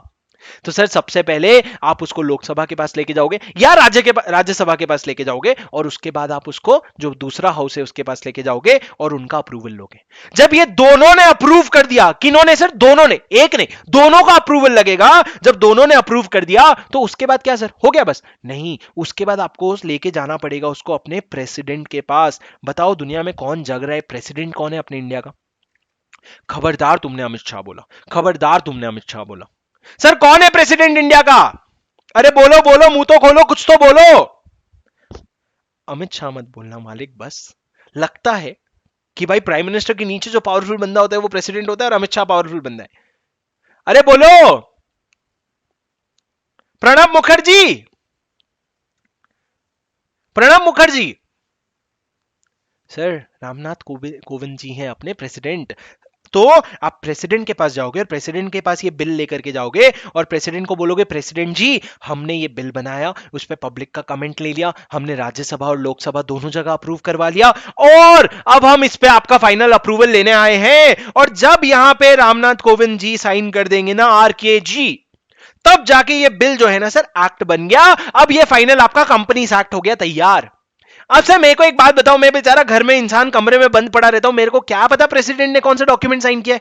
अपने को किधर से पता चलेगा? तो सर पब्लिक को तो बताना पड़ेगा ना ऐसा कोई डॉक्यूमेंट साइन हो गया है। तो सर उसके बाद आपको क्या करना होता है, ये प्रेसिडेंट ने जो एक्ट को साइन कर दिया इसको आपको पब्लिश करना होता है। किधर पब्लिश करते हो मालिक आप इसको आप पब्लिश करते हो ऑफिशियल गैजेट में। क्या कहा सर मैंने? ऑफिशियल गैजेट में। ये gadget of India, official gazette मतलब सेंट्रल गवर्नमेंट को जो भी अनाउंसमेंट करना है ना बड़ा, वो इस जगह पे आके करती है। तो जैसे मैं अगर आपको ऑफिशियल गैजेट दिखाऊं तो कुछ नहीं करने का है, गूगल में जाने का है, ऑफिशियल गैजेट मारने का है, ऑफिशियल गैजेट ऑफ इंडिया। ठीक है, अब आप इधर जाओगे तो सबसे पहला ई गैजेट होम आता है, ये आपका ऑफिशियल गैजेट है। Skip to main content. Okay, ये आपका ऑफिशियल गैजेट है सर। यहां पे अगर आप देखोगे तो मिनिस्ट्री ऑफ जल शक्ति, ministry of law and justice, इन्होंने इस सब्जेक्ट पे कुछ तो भी पब्लिश किया है। तो जिस दिन मिनिस्ट्री ऑफ कॉर्पोरेट अफेयर्स ला करके कंपनीज एक्ट यहां पे पब्लिश कर देगी, उस दिन से कायदे से कंपनीज एक्ट एप्लीकेबल हो जाना चाहिए। पर सर ऐसा भी हो सकता है ना कि पब्लिश आज कर रहे हैं लेकिन एप्लीकेबल 6 महीने बाद से होगा। सर ऐसा हो सकता है कि नहीं कि मिनिस्ट्री ऑफ जल शक्ति ने कोई चीज थी जिसको पब्लिश आज कर दिया लेकिन एप्लीकेबल 6 महीने बाद से होगा? बिल्कुल हो सकता है सर। तो एप्लीकेबल कब से होगा sir? The date on which such document was published or the date which is mentioned in the act whichever is later. जिस दिन यहां पे आया या जो भी डेट एक्ट में लिखा हुआ था, दोनों में से विचएवर इज लेटर होगा, उस दिन से आपका वैलिड हो जाएगा। क्या? आपका एक्ट एप्लीकेबल हो जाएगा और हर कंपनी को वो प्रोविजंस एप्लीकेबल हो जाएंगे। तो इस तरीके से सर कंपनीज एक्ट पिक्चर में आया था। दोस्तों ये चीज आपको समझी क्या? जब ये मैं आपको बता देता हूं लास्ट टाइम एप्लीकेबल कब से होगा। मान लो इन्होंने पब्लिश किया 30 अप्रैल को, मान लो इन्होंने पब्लिश किया 30 अप्रैल को, पर इन्होंने एक्ट में अपने आप में लिख रखा था कि ये जो एक्ट है ना ये एप्लीकेबल होगा। हमने लिख दिया 30 हमने पब्लिश किया 30 अप्रैल 2022 को, पर हमने लिखा ये एप्लीकेबल होगा 1 अप्रैल 2023 से। तो सर कब से एप्लीकेबल होगा? भाई जब से लिखा है तब से एप्लीकेबल होगा ना। जल्दी क्या है अपने को? ठीक है, तो सर एकदम हल्का हल्का कॉन्सेप्ट था। बताओ सर मेरे को एक बार फटाफट एक्ट कैसे बनता है, बताओ फटाफट एक्ट कैसे बनता है। बहुत सिंपल कीवर्ड्स बस मेरे को बता दो, बहुत सिंपल, बीच की कहानियां सारा उड़ा दो। कैसे एक्ट बनता है? कॉन्स्टिट्यूशन ने पावर दिया है। किसको पावर दिया है? कॉन्स्टिट्यूशन के आर्टिकल 245 ने पावर दिया है पार्लियामेंट को। पार्लियामेंट क्या कर सकता है? लॉ बना सकता है। तो सबसे पहले मिनिस्ट्री ऑफ कॉर्पोरेट अफेयर्स क्या करेगा? एक कमिटी बैठाएगी। कमिटी क्या करेगी, बिल बनाएगी, बिल पे क्या होगा, पब्लिक का कमेंट आएगा, पब्लिक के कमेंट के बाद रिवाइज्ड बिल बन सकता है, नहीं बन सकता है, मतलब मान लो पब्लिक ने कोई भी ढंग का कमेंट नहीं दिया तो हमने रिवाइज्ड बिल नहीं बनाया। उसके बाद क्या होगा, रिवाइज्ड बिल आप लेके जाओगे लोकसभा और राज्यसभा में, दोनों हाउस का अप्रूवल हो जाने के बाद आप उसको प्रेसिडेंट के पास लेके जाओगे और प्रेसिडेंट का अप्रूवल मिल जाने के बाद ऑफिशियल गैजेट में पब्लिश करोगे। जिस दिन ऑफिशियल गैजेट में पब्लिश हुआ या जो भी डेट था आपके एक्ट में लिखा हुआ, विच एवर इज लेटर, उस दिन से आपका एक्ट जो है पूरे इंडिया को एप्लीकेबल हो जाएगा। किसको एप्लीकेबल हो जाएगा सर, पूरे इंडिया को एप्लीकेबल हो जाएगा। सर पूरे इंडिया को तब एप्लीकेबल होगा अगर सेंट्रल एक्ट होगा।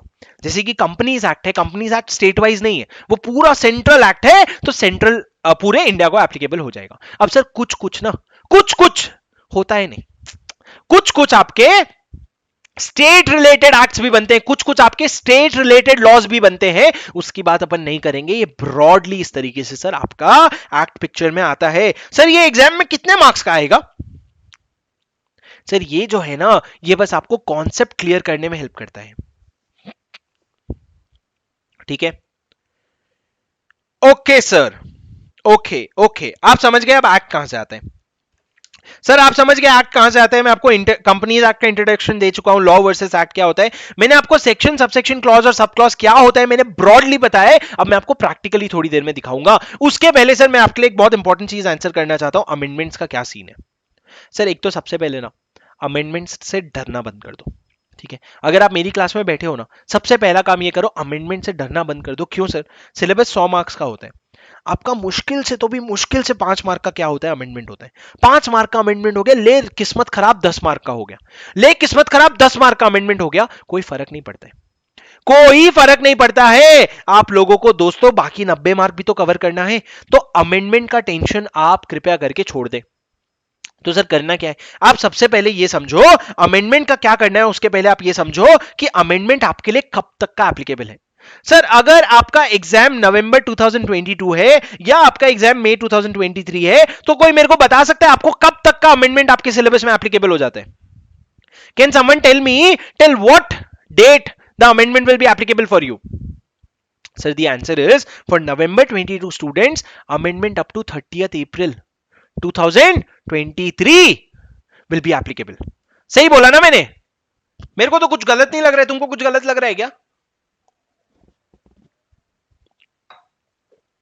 अरे सर क्या बच्चों जैसी गलतियां कर रहे हो, 2022 है ना सर, क्या आप भी सर इतने बड़े हो गए हो, 2023 कैसे। अरे भाई 2023 तक में अमेंडमेंट क्या होना है मेरे को क्या पता, तो इसी साल तक का अमेंडमेंट होगा ना, तो 30 अप्रैल 2022 तक का अमेंडमेंट आपके लिए एप्लीकेबल होगा। उसके बाद का अमेंडमेंट आपको आंख बंद करके निकल लेना है।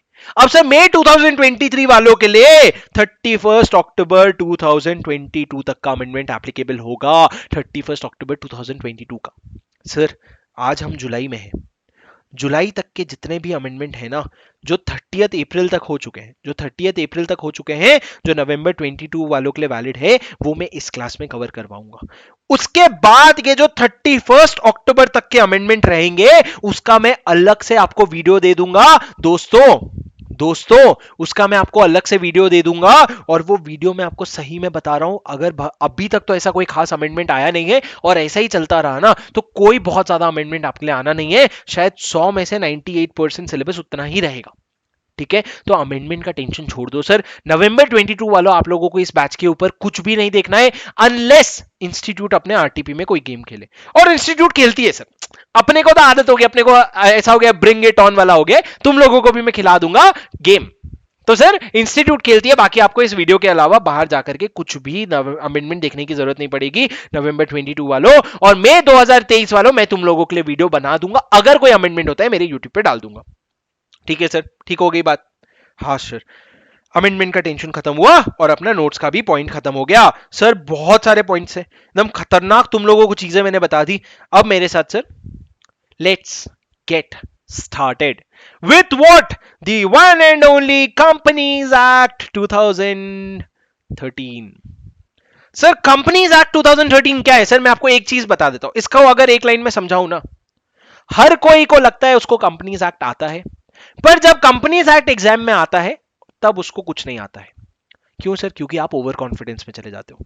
आप कंपनीज एक्ट में टारगेट ये लेके चलोगे कि भाई ये जो कंपनीज एक्ट 60 मार्क का आएगा ना, उसमें मेरे कम से कम तो भी 40 मार्क आने, कम से कम बेयर मिनिमम बोला सर मैंने 40 मार्क आने, और 45 तो भी आने ही आने हैं अगर मैं अच्छे से मेहनत कर रहा हूं। तब जाके आपको समझ आएगा कंपनीज एक्ट मेरे को किस डेप्थ में पढ़ना है। क्योंकि भाई कंपनीज एक्ट में अगर आप 60 में से 25 ला रहे हो, 30 ला रहे हो, और तुम फिर खुश हो जा रहे हो मेरे को कंपनीज एक्ट आता है, तो भाई तेरे को नहीं आता है। ठीक है, तो कंपनीज एक्ट में जब आप जाकर के 40-45 लाओगे, तब आपको अदर लॉ में 40 में से कुछ 15-20 मिलेंगे, तब जाके एग्जेम्पशन बनता है मालिक, तब जाके एग्जेम्पशन बनता है। तो कंपनीज एक्ट में 40, और अगर आपको थियरी पसंद है तो और भी अच्छा, आपको 45 मार्क्स का टारगेट करना होगा सिर्फ और सिर्फ कंपनीज एक्ट में। सर मतलब पास तो अकेला आपको कंपनीज एक्ट करा देगा, इस तरह की आपको तैयारी करनी पड़ेगी कंपनीज एक्ट में। ठीक है, वही बोला मैंने मुक्ता, क्या ही बोला मैंने आपको, वही तो मैंने बोला कि नवंबर 22 वालों को नहीं करना होगा। क्या बोला मैंने आपको? मुक्ता मुक्ता मुक्ता, सुनो मेरी बात दोस्तों। कंपनीज एक्ट 2013 कितने चैप्टर्स मैंने बोले थे सर? 29 चैप्टर्स। कितने सेक्शन मैंने बोले थे? 1 से 470। सर 1 से 470 में आपके सिलेबस में सिर्फ 1 से 148 सेक्शंस तक आपके सिलेबस में है। और सर ये जो सेक्शन 1 से 148 है ना, इसका हम अभी सिर्फ फर्स्ट चैप्टर शुरू करने वाले हैं, चैप्टर 1, जो सिर्फ 2 ही सेक्शन की बात करता है, सेक्शन 1 और सेक्शन 2, बस। सर क्या बात कर रहे हो, एक एक चैप्टर में सिर्फ इतने छोटे छोटे सेक्शन, इतने कम कम सेक्शंस हैं? अरे रुको जरा, सबर करो, आगे जाके देखेंगे। सर क्लास 8:30 तक है ना? तो जाने दो ना, क्लास कब तक है, अभी अभी तो मिले हो, अभी ना करो जाने की बात, रुक तो जाओ थोड़ा सा। वरुण पूछ रहे हैं टेस्ट। सर टेस्ट का भी चलो आप लोगों को बता देता हूं। टेस्ट जो है ना, थोड़ा मटेरियल पोर्शन जब आप लोगों का हो जाएगा तो मैं आप लोगों के लिए वीकली टेस्ट भी लूंगा, और बैच के एंड में एक फाइनल टेस्ट तो होना ही होना है। ठीक है, बट सर उसके साथ आपने को बहुत सारी राइटिंग प्रैक्टिस करनी होगी, वो ज्यादा इंपॉर्टेंट है, टेस्ट से ज्यादा इंपॉर्टेंट है राइटिंग प्रैक्टिस। तुम लोग को एक चीज बताऊं, टेस्ट का मतलब समझ लो दोस्तों। टेस्ट मतलब क्या होता है? भाई मैं रेडी हूं, पूछ ले जो पूछना है तेरे को। क्या तुम रेडी हो? नहीं ना, तो क्यों पूछना है अपने को? जान दो ना, पहले तैयारी कर लेते, बाद में टेस्ट का देख लेंगे। आ जाओ सर, नेक्स्ट मैं क्या कह रहा हूं, अब हम कंपनीज एक्ट शुरू करने वाले हैं। सबसे पहले सर ये बताओ कंपनीज एक्ट है क्या? तो सर कंपनीज एक्ट एक ऐसा एक्ट है जो ना कंपनीज को, कंपनी को कंट्रोल करता है, कंपनी को कंट्रोल करता है। कंपनी क्या होता है सर? कंपनी ना, कंपनी आपके कंपनीज एक्ट में डिफाइंड है। सर जब भी आप कोई एक्ट पढ़ते हो ना, तो यूजुअली उस एक्ट में जो सेक्शन 2 होता है, सेक्शन 2 जो होता है वो बहुत सारे डेफिनेशंस के बारे में बात करते हैं। Sir usually, there are always exception, कहीं कहीं पे सेक्शन 3 में डेफिनेशन होता है, कहीं कहीं पे सेक्शन 5 में डेफिनेशन होता है, लेकिन ये हर एक्ट में यूजुअली सेक्शन 2 में डेफिनेशन होता है। डेफिनेशन का मतलब क्या सर? कि जैसे एक्ट में बहुत सारे वर्ड्स यूज होते हैं, अब उस वर्ड्स का मतलब किसको पता, तो वो वर्ड्स का मतलब ये लोग डेफिनेशन वाले सेक्शन में डिटेल में लिखते हैं। तो सर वैसे ही कंपनीज एक्ट का सेक्शन 2 है जिसमें बहुत सारे डेफिनेशन है। अब उस डेफिनेशन में एक क्लॉज है सर, क्लॉज नंबर 20, और वो जो क्लॉज है ना, क्लॉज नंबर 20, वो डिफाइन करता है कि कंपनी क्या होता है। तो सर उन्होंने डिफाइन कर दिया कंपनी क्या होता है। तो कंपनी क्या होता है सर? कंपनी मतलब, company means a company which is incorporated under this act और एनी अदर प्रीवियस एक्ट। क्या क्या सर? कंपनी का डेफिनेशन समझने के पहले मैं आपको इंग्लिश में समझा देता हूं कंपनी क्या होती है। सर आपने बचपन में ऐसा कुछ पढ़ा होगा कि company is a legal entity which is an artificial person which has a perpetual succession, common seal, property, can have property on its own name, ये सारी चीजें, ऐसा कुछ पढ़ा है सर आपने बचपन में? आपने बचपन में ऐसा कुछ पढ़ा है that a company is an artificial person which has a perpetual succession and is a separate legal entity? इस तरह का कोई डेफिनेशन पढ़ा है सर कंपनी का? तो वही कंपनी है। कंपनी मतलब क्या? जैसे मैं एक इंसान हूं, I can see, I can speak, I can use my hands, but company doesn't have eyes to see, brain to think, so companies can't do these things. So company is an artificial person. Artificial मतलब बनाया हुआ person है जिसका perpetual succession है। मतलब क्या? दुनिया में चाहे कुछ हो जाए कंपनी चलते रहेगी, except dissolution and everything. Company is a perpetual succession, मतलब उसके डायरेक्टर्स को, उसके शेयर होल्डर्स को, किसी को भी कुछ हो गया कोई फर्क नहीं पड़ता, कंपनी चलते रहेगी। और सर ये तो आजकल हर इंसान के लिए सच हो गया है, कंपनीज के लिए क्या, ये तो हर इंसान के लिए सच हो गया। तुम रहो या ना रहो, हम तो चलते रहेंगे। पर सर सुनो मेरी बात, उसके अलावा company is a separate legal entity, मतलब उनका एक लीगल दर्जा है, they are a separate legal entity, मतलब आप उनको एक अलग से एंटिटी बोल सकते हो, ये कंपनी होती है सर। अब इस तरह की कंपनी जो होती है ना, वो बेसिकली इनकॉर्पोरेट होती है। इनकॉर्पोरेट मतलब क्या, इनको बनाया जाता है, इनको रजिस्टर कराया जाता है। तो जब एक कंपनी इनकॉर्पोरेट होती है, कौन से एक्ट में, हमारे कंपनीज एक्ट 2013 में, या भले कंपनीज एक्ट 1956 में, इन लोगों को हम कहते हैं company for the purpose of this act. तो सर कंपनी मतलब क्या, एक कंपनी मतलब एक कंपनी जो इनकॉर्पोरेट हुई है इस एक्ट के अंदर या किसी भी पुराने एक्ट के अंदर, कंपनी लॉ वाले। ठीक है, यस करेक्ट यश, मेंबर्स में come and go but the companies remain goes on for ever. ठीक है, तो सर ये हो गया कंपनी। अब एक कंपनी जैसे कि सर एक एग्जांपल दो कंपनी का, एक एग्जांपल मैं आपको देता हूं रिलायंस इंडस्ट्रीज लिमिटेड, एक एग्जांपल मैं आपको देता हूं टाटा स्टील, और उसके अलावा बहुत सारे एग्जांपल है सर। रिलायंस इंडस्ट्रीज लिमिटेड कभी तो भी 19th सेंचुरी में बनी थी, वो 20th सेंचुरी में कंपनी बनी थी। ये जो कंपनी है ना, ये कंपनीज एक्ट 1956 में बनी थी। तो sir Reliance industries limited for the purpose of this act is a company, क्यों, क्योंकि वो या तो कंपनीज एक्ट 2013 में इंकॉर्पोरेट हुई है या कोई पहले वाले में। सिमिलरली सर आपका टाटा स्टील हो गया, सिमिलरली आपका गोदरेज हो गया, ये सारे कंपनीज हैं सर जो इंडिया में एस्टैब्लिश हुए हैं, जो इंडिया में इनकॉर्पोरेट हुए हैं। अब सर सिमिलरली एक और एग्जांपल दे सकते हैं, जैसे अपना टेस्ला हो गया, टेस्ला भी तो कंपनी है, करेक्ट। टेस्ला जो इलॉन मस्क कौन, ओ भाई टेस्ला, भाई टेस्ला, इलॉन मस्क, अरे वही जिसने अभी ट्विटर को खरीदा।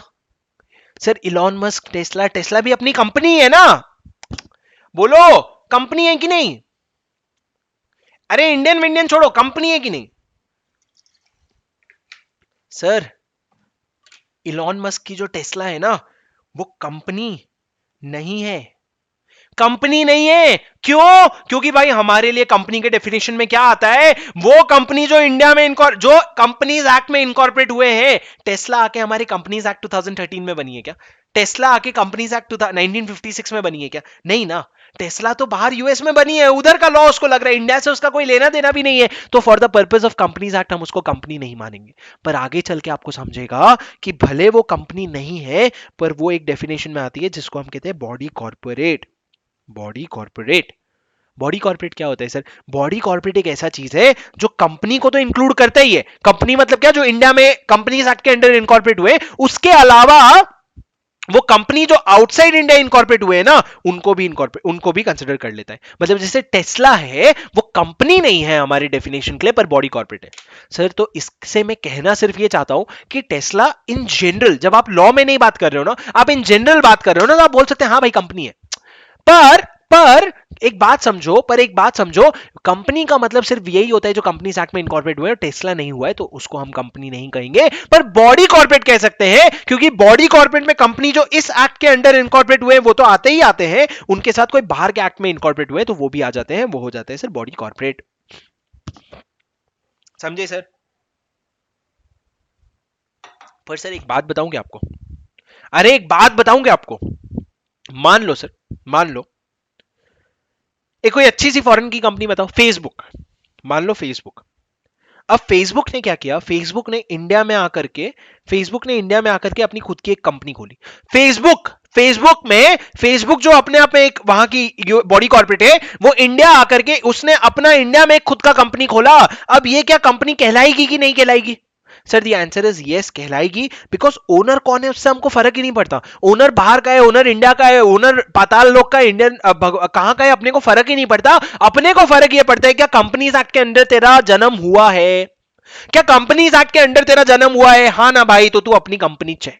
अगर तेरा कंपनीज एक्ट के अंदर जन्म नहीं हुआ है, अपने कंपनीज एक्ट के अंदर बाहर किधर तो भी हुआ है, तो हम तुमको बॉडी कॉर्पोरेट मान लेंगे, कंपनी नहीं मानेंगे। क्यों पता है सर, क्यों, क्योंकि भाई जैसे ही किसी चीज को तुम कंपनी बोलते हो ना, उसको कंपनीज एक्ट एप्लीकेबल हो जाते हैं, और जब कंपनीज एक्ट एप्लीकेबल हो जाते हैं ना, दुनिया दुनिया भर के कंप्लाइंसेस एप्लीकेबल हो जाते हैं। अब फेसबुक बोलेगा भाई मैं यूएस में बैठा हूं, इंडिया तुम क्यों मेरे को जबरदस्ती कंपनी बोल रहे हो, मेरे को तुम्हारा कंपनीज एक्ट कंप्लाई ही नहीं करना, मेरे को इंडिया से कोई लेना देना ही नहीं है। तो सर इसीलिए जब आप कंपनी का डेफिनेशन डिफाइन करते हो ना, तो आपका कंपनी इंडिया में बना होना बहुत जरूरी है। ठीक है सर, हम समझ गए, अब हो गया, बस इससे ज्यादा मत समझाओ। ठीक है सर, अब समझो, अपने को सेक्शन 1 से सेक्शन 148 तक जाना है। अब सर मैं जो हमेशा कहता हूं ना, द रैंकर्स वे। सर बहुत सारे स्टूडेंट्स ये पूछते हैं कि सेक्शन नंबर जो है, सेक्शन नंबर 1 से लेकर के सेक्शन नंबर 148 तक क्या याद करना चाहिए? क्या हम लोगों को सेक्शन नंबर याद करना चाहिए, और अगर हाँ तो कैसे? बताओ सर, क्योंकि मेरे से तो याद नहीं होता। भाई मेरे को एक बात बताओ, आगे चल के हम एक सेक्शन पढ़ेंगे, वो मैं तुमको आगे बताऊंगा। वो सेक्शन करीबन 4 पेज का है। मतलब इस पेज में शुरू होता है ना, वो पलटाओ पलटाओ पलटाओ, तब जाके खत्म होता है वो सेक्शन। अब तुम लोगों को वो 4 पेज का कंटेंट याद करना है पूरा, क्योंकि एग्जाम के लिए बहुत इंपॉर्टेंट कॉन्सेप्ट है। पर सर आप ये यहां पे 2 नंबर नहीं याद कर सकते।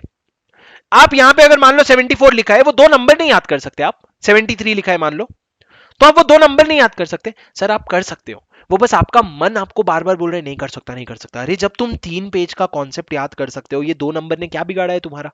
सर आप क्यों सेक्शंस नहीं याद कर पाते हो? पता है, क्योंकि आपको लॉजिकल फ्लो नहीं होता है सेक्शन का। आपको समझ नहीं आता है सेक्शंस लॉजिकली फ्लो कैसे कर रहे हैं, और अगर कहीं इलॉजिकल भी आ जाए, मतलब मान लो रैंडमली 73 दिया, फिर 76 दिया, फिर 74 दिया, फिर 75 दिया, तो चीजें जब इलॉजिकल भी होती है ना, तो आपको इस तरीके से याद रह जाता है, अरे वो तो इलॉजिकल चीज था, पर इलॉजिकल में क्या था वो भी आपको याद रह जाता है। तो 1 से लेके 148 तक याद होगा, वो आपको मेरी गारंटी है। रोज आपको सेक्शन नंबर याद करवाऊंगा, रोज आपको घर में जाकर के सेक्शन नंबर याद करना है, रोज मैं आपको एक ऑडियो दूंगा जिसमें हम सिर्फ सेक्शन नंबर रिवाइज करेंगे, और अगले दिन आकर के सुबह उस सेक्शन नंबर को याद भी करेंगे। ठीक है, तो मेरा पॉइंट ये है, मेरे तरफ से तो मैं पूरी जान लगा दूंगा, और आप क्लास के एंड में देख लेना, आधे बच्चों को याद भी रह जाएगा। आप बस उस बचे हुए आधे बच्चों में मत रहना जिनको याद नहीं रह रहे।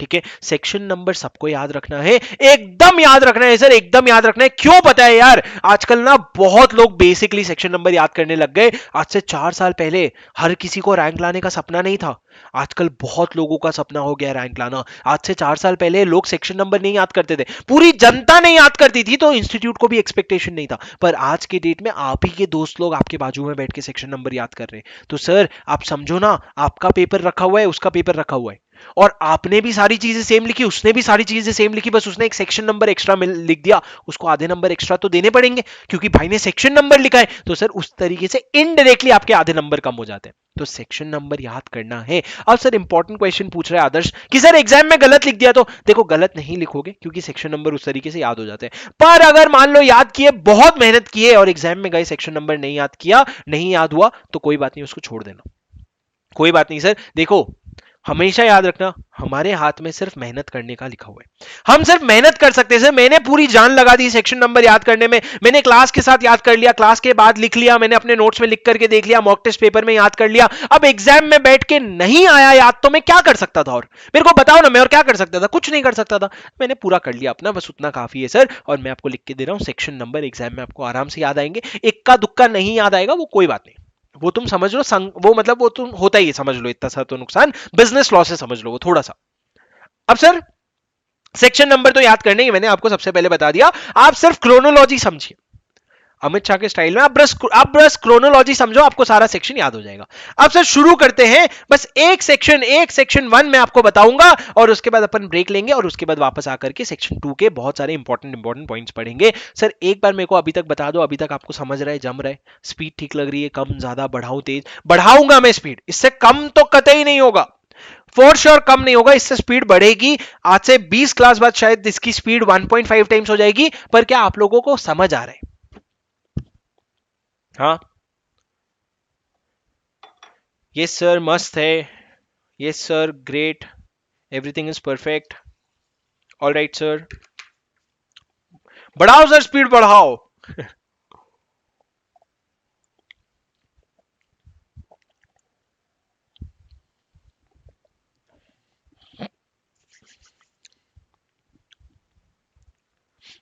ओके, ब्रेक कब मिलेगा बेटा? एक छोटे से कॉन्सेप्ट के बाद, एक छोटे से कॉन्सेप्ट के बाद। सर आपको कुछ अच्छा दिखाता हूं, आई चाहिए आई, ये क्या हुआ? नहीं भाई नहीं, इंग्लिश में टाइप करना है अपने को, ICAI। सर ये आपकी वेबसाइट, आपके आईसीआई की वेबसाइट है, जहां पर आप जा करके ओ भाई, अच्छा इन्होंने अभी ना नया पोर्टल बनाया है, पहले बुक शो मिलती थी ना, अब इन्होंने नया पोर्टल बनाया है, आप वहां पे जाके देखोगे, आपको एक नया लिंक मिलेगा, आप इस पोर्टल में जाओगे ना, तो आपको स्टडी मटेरियल दिखेगा, स्टडी मटेरियल पे 2 बार क्लिक करोगे, इंटरमीडिएट में जाओगे, कॉर्पोरेट एंड अदर लॉ पे जाओगे तो आपको पूरा स्टडी मटेरियल मिलेगा।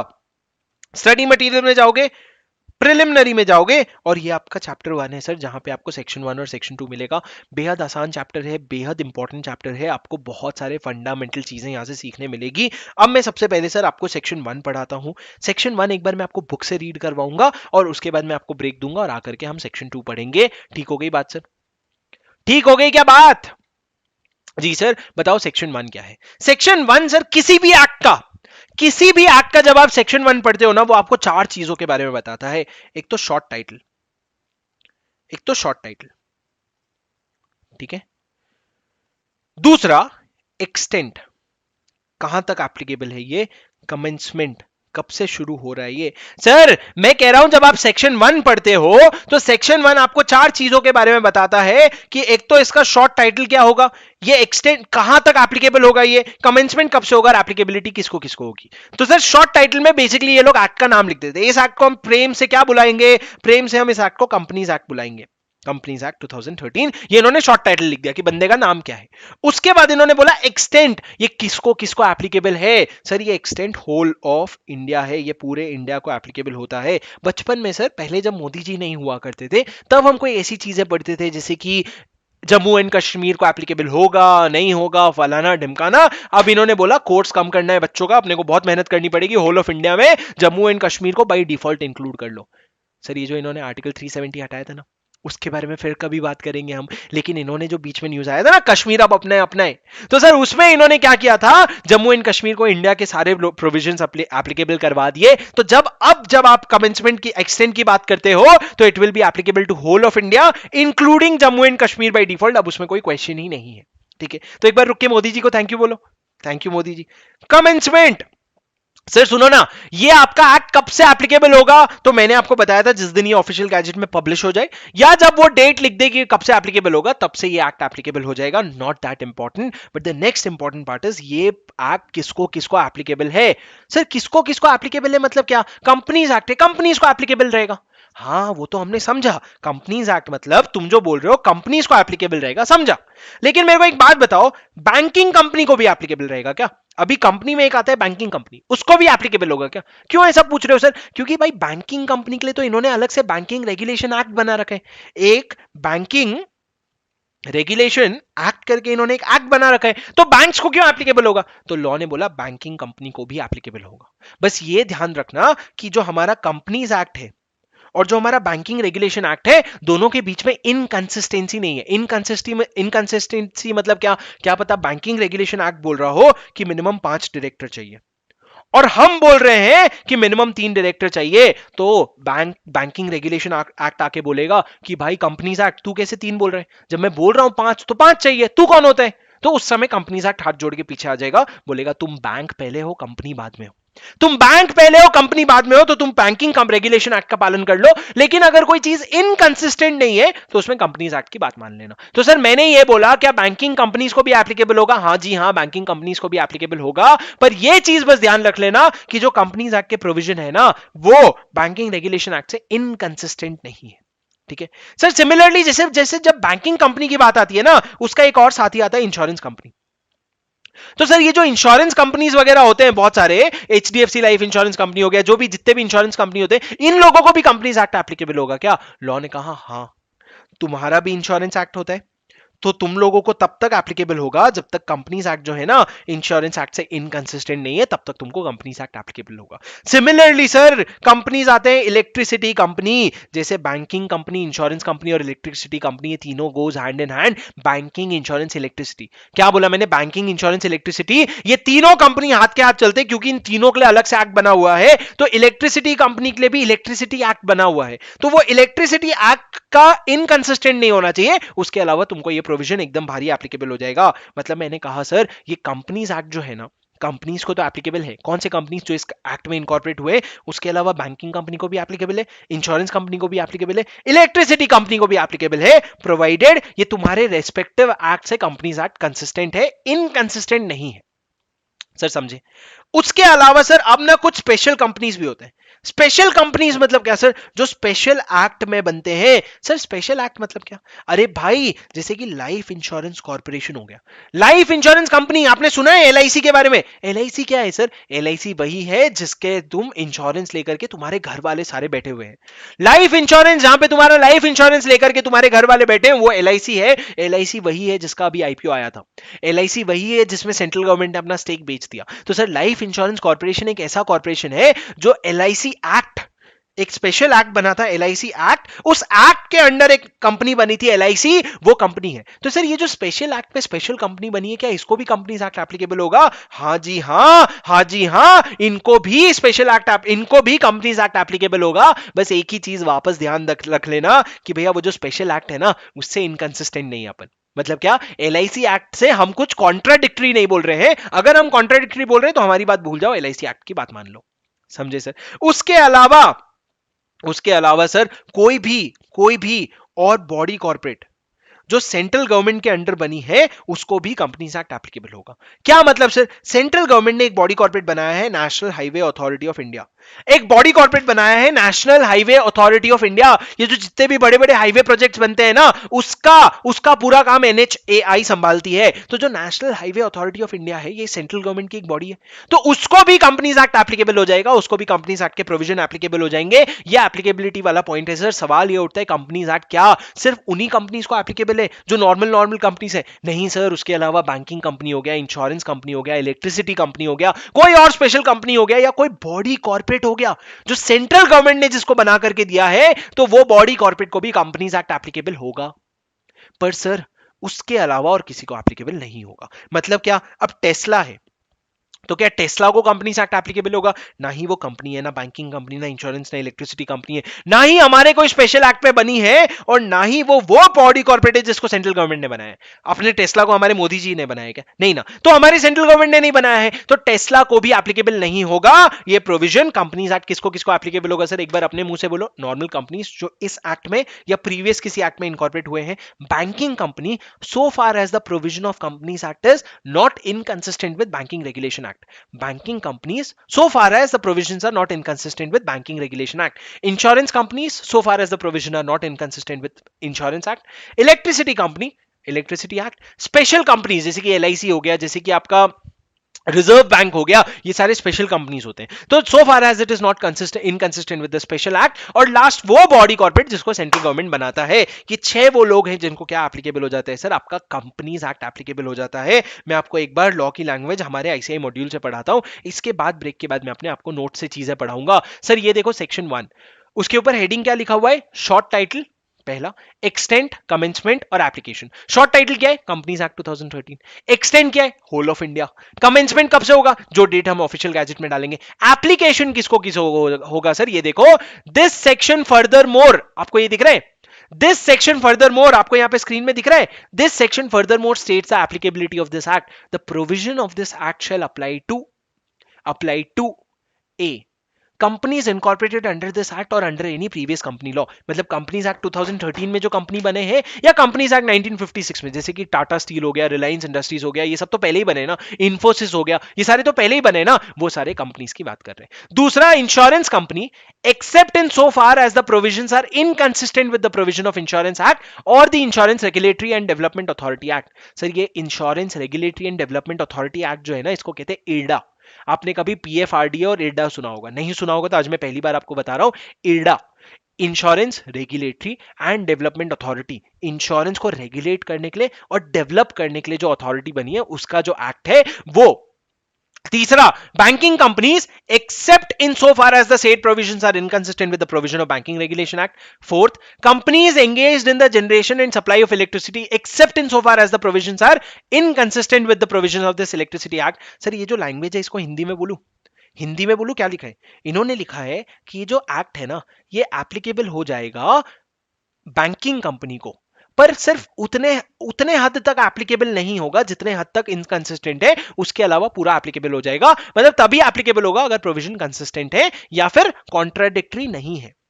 ठीक है। Fifth, any other company governed by any special act for the time being in force except in so far as the said provisions are inconsistent with the provision of the special act।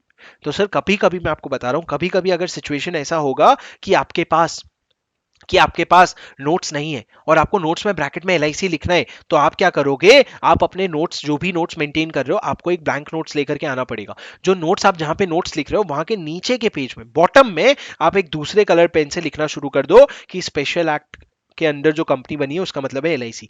बाद में आप क्या कर सकते हो, जब आपको उसका फाइनल कॉपी मिल जाएगा, आप प्रिंट ले लोगे, उसके बाद आप नीचे एक एक करके लिख सकते हो। थोड़ा 2 रुपए की ज्यादा मेहनत है, कोई फर्क नहीं पड़ता सर, याद ही हो रही है चीजें। ठीक है,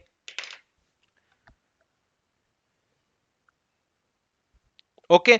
उसके बाद लास्ट क्या है sir, such body corporate incorporated by any act for the time being in force as the central government may by notification specify in this behalf subject to such exception modification or adoption as may be specified. इतना लंबा पढ़ने की जरूरत नहीं है sir. Such body corporate which may be notified incorporated by the central government, बस।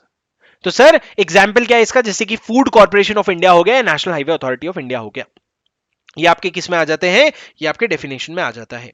ठीक है, ये आपके एप्लीकेबिलिटी में आ जाते हैं। यहां पे देखो सर, इन्होंने एप्लीकेबिलिटी को समराइज करके दिया है, companies, insurance company, banking company, electricity company, company regulated by special act और entities notified by the central government. समझा सर? सर भूमिका पूछ रही है, सर एग्जाम में हमें भी ये नोट लिखना है क्या? दोस्तों मैं क्या बोल रहा हूं, एग्जाम आज आप पहले दिन में हो लॉ के, एग्जाम को भूल जाओ, आज के लिए एग्जाम को भूल जाओ। एग्जाम की जर्नी बहुत लंबी है दोस्तों, आज एग्जाम के बारे में मत सोचो। मेरी बात मानते हो ना? थोड़ा सा मेरे पे भरोसा करोगे कि नहीं, मेरे को 100 घंटे देने वाले हो। आज एग्जाम का टेंशन मत लो, आज सिर्फ ये सोचो कि यार क्या है इंटर में, ऐसा क्या है, तुमको अल्टीमेटली सीए बनना है, रट्टा वो चतुर रामलिंगम नहीं बनना है तुमको।